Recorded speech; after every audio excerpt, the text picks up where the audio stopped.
Well, first of all, thanks for inviting me down here today to give you guys a little bit of insight into how I made it to the AFL and some of the hurdles that I faced and had to overcome to make it to the highest level.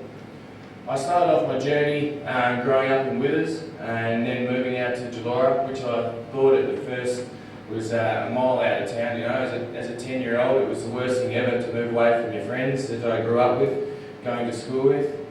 But it turned out to be quite good out there, and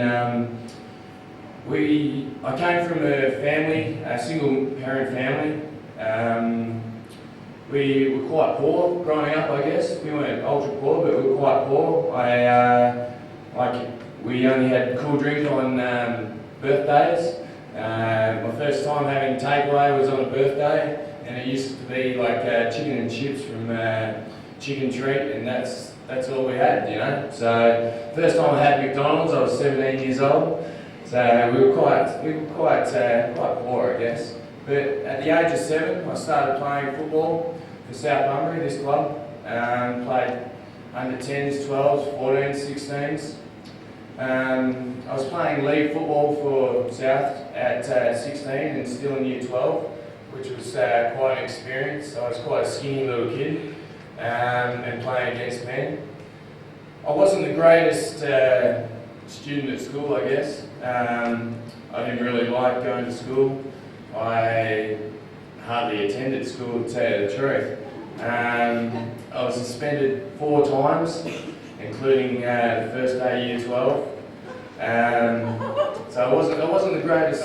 What I did know is what I wanted to be. I wanted to be an AFL footballer, and I was pretty single-minded at this.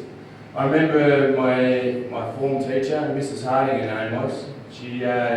She was going through my attendance record and seeing how poor it was, and she said to me, I remember precisely, she said, what are you going to do with your life? You've got to come to school, you've got to learn, you've got to, come. And I said, well, I want to be an AFL footballer. And she just turned away and she said, you're not going to be an AFL footballer, you better get your act together and keep coming to school. And I think it was at that moment that I realised, that's what I want to be. And when people tell you you can't do something, it usually inspires you and makes you more determined to do that. I was lucky enough to get selected in the State 16 schoolboys team. I had a pretty good carnival, travelling to Darwin. Played full forward for WA and was able to kick 16 goals Bunbury and continued playing league football, a full season of league football for South Bunbury. And thought things were going to just cruise on pretty nicely, and I was just going to keep going on the path to become an AFL footballer. It wasn't until halfway through or 3/4 of the way through that season, I got the State 17 side was announced, and I got dropped for that side. And this was a real shock to me, I thought that it was just going to roll on and I was going to be, an AFL star. But then to be dropped for this side, which was the next step in the pathway to the AFL, it really hit home. And I had to make a few decisions, a few choices. And that, I was going out probably too much. I was obviously drinking too much. Just thought it was going to happen. But I had to make a decision, what I wanted to do. And what I wanted to made. I stopped going out as much. Sure, I was still socialising with my friends and that, but I decided if I wanted to be the footballer I could be, I had to make the choice. So when my friends and all of that were going out parties and whatnot, I was staying home. I was doing everything I possibly could to take the next step to make sure that I was in the State 18 side the following year. I was doing extra training. I was running on the off days when we didn't have training, and I definitely wasn't going out as much. Following finished school down here, and the next step was to move to Perth. I moved up to play with Swan Districts, and they were kind enough to put me there. And I was lucky enough to make the State 18 side that year after working very hard with Swans. I didn't have the best carnival. First game, Started alright. Halfway through the game, I rolled my ankle quite severely, and I thought that was it. My chance was over of this carnival, which is it's a big step in getting drafted. But I went to the medical staff and asked them what was needed to be done to give me a chance of playing in the last game. There was only 3 games, and that was in 3 days' time. They basically told me that I didn't have too much chance of playing, if any. But the only thing I could do is ice it every couple of hours. So for the next 3 days, every 2 hours on the dot, I was up middle of the night icing this ankle. So I didn't get too much sleep, obviously, every 2 hours right through the night, and I was able to get up with the aid of a little injection as well. But I was able to get up and play in the last game and played quite well. Following that, end of the season, the draft came around.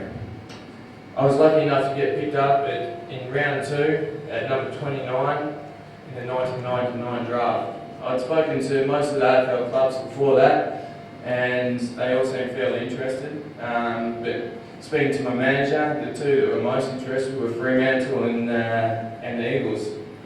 Fremantle ended up having the pick before the Eagles in that draft. They ended up picking a guy called Daniel Shell. I don't know who he is, but obviously he wasn't. They made the wrong decision, Fremantle.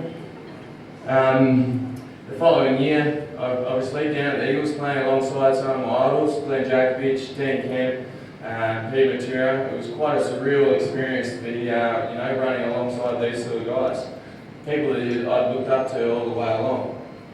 I played my first game at the end of that year. It was Guy McKenna's last game, so it was quite a thrill for me. We played against Melbourne at Subiaco Oval, and we lost by about 70 or 80 points. So not the greatest result, but it gave me a taste of what AFL was all about. My second year, I was thinking that it was all going to roll on again, and I was going to get quite a few games that year. I ended up playing just 5 games that year and was an emergency 9 times. So things didn't quite work out the way I wanted. My first win for the club was that year against St Kilda at Telstra Dome. I ended up playing 43 seconds of the game. Came on in the second quarter, got dragged, and then I was waiting to come on in the third, didn't go on in the third, and then they said the call came down, yep, you're going on, you're playing forward in the last quarter. So I was waiting on the boundary, waiting for, I can't remember who it was, to come off. Anyway, they came off, and by the time I got out to my position, the siren blew. The next year, 2003, I worked very hard in that pre-season. I knew it wasn't going to just happen. Just because you're a part of the AFL system doesn't mean anything, You're not just going to get games because you're there. So I worked very hard that year. I did everything I possibly could. I picked out a player that I thought that was going to be playing my position. I did everything that he did, and I trained very hard. It wasn't until a game against Carlton, where I was sort of in and out of the team again that year. It wasn't until a game against Carlton that I went down forward and took a great mark, if I do say so myself, and went back and kicked the goal. And that sort of gave me the confidence that I was sort of lacking. And from there, 2005 came around, and I was pretty cemented in the team by now. And we had a pretty remarkable sort of season, and went through to the grand final. And obviously, we lost that grand final by 3 points. It was a very surreal sort of experience going over to Melbourne. I don't know if anyone's ever been to Melbourne for the grand final, but the whole place is abuzz with football. There's people walking down the streets with all their football gear on. Everyone's just talking about, the game that's coming out, the grand final. So we went into that game sort of not knowing what it was all about, and we were the young kids. We ended up losing that game just by 3 points. The following year, came back to training as a group, and we were very determined to make sure that wasn't going to happen again. Being so close, you come away from a game thinking, what if? And what if is the worst feeling a footballer can have. Because you think, what if I'd just done this? What if I'd just done that? It's a terrible feeling to have. So with that pre-season, it was all about what could I do extra to make sure it didn't happen. What little things could I do? It's all about the tiny little things. Instead of just running to a marker, you run 5 metres past it. Instead of being in the weight room for just an hour, you've been in there for an hour and a half. So we did every little thing that we could to make sure it didn't happen. And in 2006, it didn't happen. We won by 1, and I'm sure I'm going to learn plenty more. But I believe if you want something bad enough, you can achieve it with determination and persistence. Thank you.